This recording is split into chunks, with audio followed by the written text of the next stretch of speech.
Hello again, welcome to my show. Thank you again for tuning in and watching the next installment of my videos.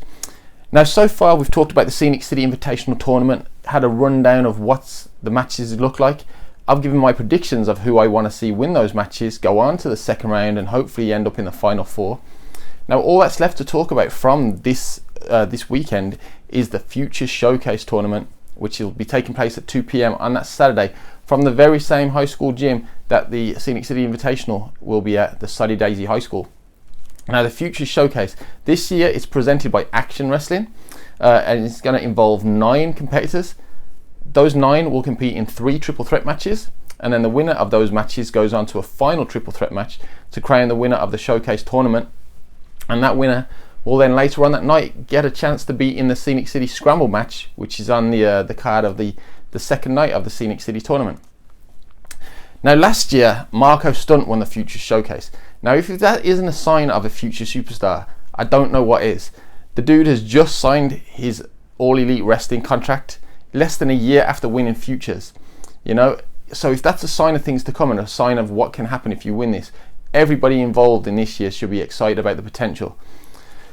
Some other people that have gone on to do big things. Last year, O'Shea Edwards, who is a competitor in the tournament proper this year, in the SCI tournament proper, he was in the Futures last year. He has gone on to be training at the ROH dojo and training with ROH up in Baltimore. You've had Kevin Koo, who got to the finals of last year's Futures. He is currently the half of SUP's tag team champion, SUP Graps tag team champion. And he's had some tremendous matches. He's been in places like GCW and Bloodsport and different things all around this year. And then other people like Mr. Brickster, who he himself has been in GCW, has been doing a lot of other things, showing off his character and a lot of other places. And Alan Angels was also in last year. Alan Angels was a long-time Southern Honor champion, and he was so influential after this Futures performance that if you don't believe me, go watch AEW, go watch any of the Dark Order matches, and when you see their creepers, their little minions running around, Alan Angels was so influential that one of those guys copied his chest tattoos exactly. Go Google it and see what I mean. You know, that's the power that the Futures Showcase can have. Now, this year, the 9 people involved are going to be Benjamin Carter, Kevin Geezer, Steve Manders, James Bandy, Zachary Cooper, Niles Garvin, Luther X, Damian Tangra, and Bobby Flacco. I've seen a few of these guys at Action Wrestling events in the past, or at SUP Graps I've seen Zachary Cooper and Steve Manders at SUP, and of course at other SCI shows I've seen a couple of matches here and there, but I'm not that familiar with this whole field, so it really is a great chance for them to stand out and show a new audience what they can do. In particular, the guys that I think are going to have something to prove, and the ones that I'm saying to look out for, well, first off, Bob's here. Bobby Flacco is going to probably be one of the hot crowd favourites there. He wrestles a lot in Action Wrestling. He trains down in Georgia too at WWA 4, and he's been on Evolve shows and with the Evolve talent a lot recently. He is already crazy popular. I think this is just going to help him out even more. With that popularity and with that fan support, I think he's definitely going to want to put in a good showing and not let down his fans. So I'd keep an eye on Bobby Flacco. If you've never seen him before, I'm sure his high flying, his fly or die attitude is going to impress you.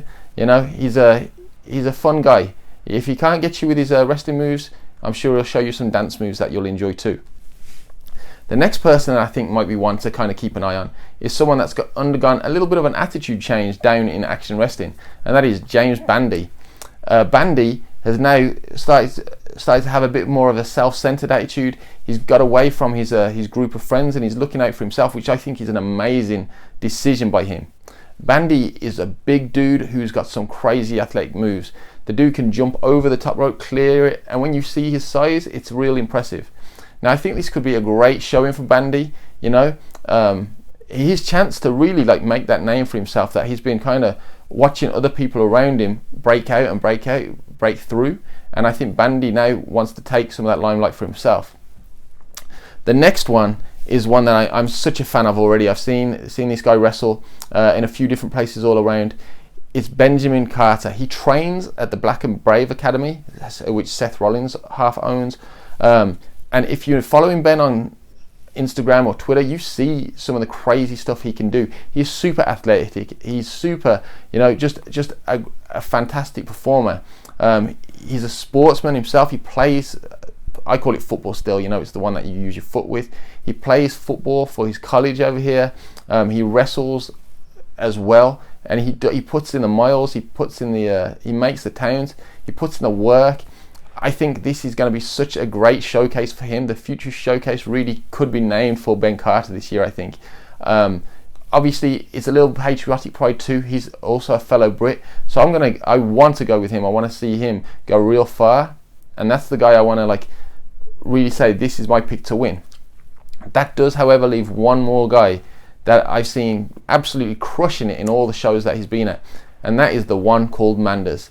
Now, if my heart says Ben Carter is going to win, my head kind of says Steve Manders is going to win. Manders, I've seen him throw a grown dude, into a metal pillar at Silk Raps. I thought he killed someone, straight up. He gorilla pressed somebody from the ring into the metal pillar, and they dropped straight back down. Yeah, it was wild. And luckily, there's no metal pillars around the ring at Soddy Daisy, so he won't get the chance to attempt to kill anybody in this future showcase, but he's still going to have a chance to put a hurting on everybody. Now, what's crazy is there's also another match on the card that isn't a tournament-based one. You're going to get Logan Stunt taking on Sage Phillips. Now, all of this for just a $5 a ticket is unbelievable value. If you're in the area, definitely check out the futures. Look at the names that you had in it last year. The people like Marco, the people like O'Shea Edwards, people like Kevin Koo, Alan Angels, Jaden Newman. And then even though you might not be familiar with everybody that I've listed out from this year's competitors, in 12 months or even less, you will be. Some of these guys are going to have breakout moments. They're going to have breakout performances. So for $5, it's an absolute steal. Get yourself down there, 2 p.m. at the Soddy Daisy High School. If you can get down there, it's worth $5 of anybody's money. Come on, support these guys, support these up-and-comers, and I'm telling you, you're going to be impressed by a lot of them. Thanks again for watching. Hit that like button for me, hit that subscribe, follow me on Twitter at BlaintyMcFly. Follow all the companies that I've been talking about in these videos, follow all the wrestlers, find them, support them, buy their merch. Hit me up with any feedback or questions, comments, banter, any stuff you hate as well. I don't know what to do with my hands. I'm very Ricky Bobby so far. I'm trying to learn what to do and be better and hold something maybe. But hey, this is only my third video proper. Give me some time. Let me get this down. Thanks again. I'll see you all next time. Peace.